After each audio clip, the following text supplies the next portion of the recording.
Are you trying to figure out how to sell more tickets to pack the room for your event?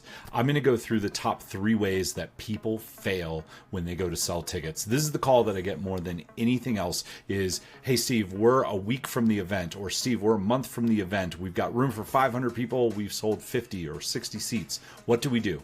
I'm going to go through why people fail at selling tickets and what to do instead. So number 1, the first reason is because people drive ad traffic and email traffic directly to a landing page selling the ticket to the event.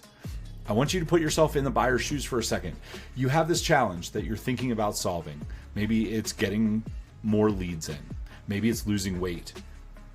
And you see an ad for it, and then you find out, I've got to get on a plane, I've got to get a hotel room, I've got to take time off work, I've got to find somebody to take care of the kids. You're probably not going to buy that. It's too big of a jump. There's not a lot of trust and rapport. Even with somebody's audience that you really know, like, and trust, it's still a big step to fly on a plane, get a hotel, do all the stuff. So what do you do instead? We're going to get to that a little bit later. But the first thing is, know that you do not run ad spend directly to the event ticket page. One of the calls I got a couple weeks ago was a guy spent $250,000 and they had less than 50 ticket sales because he didn't know what he was doing. Number 2 is relying on JV partners to email for you. So this is something you see quite a bit. You see, hey, I'll speak on your stage if you can mail for me. I'll let you speak. So you now have 10 people who have said that they'll mail for you. And you're like, oh, that's going to take care of it. They're going to fill up all my seats. Even if they mail for you, go back to step number 1, email to a landing page doesn't work.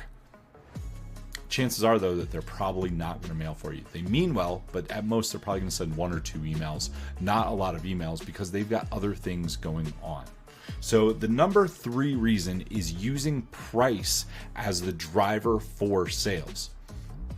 I literally just saw this last week. There's an event that's happening in San Diego coming up. They're down on ticket sales and they're trying to figure out, how do we get more people in? So the tickets are $897. They then sent out a 4-step email process that said, hey, for 1 week only, we're discounting it to $497. That was the main message of the email. Well, what's wrong with this? People buy outcomes to pain points that they have. The more pain they are in, the more likely they are to buy. An email sequence to a warm or semi-warm list that only focuses on price does not move people forward. You have to solve people's pain.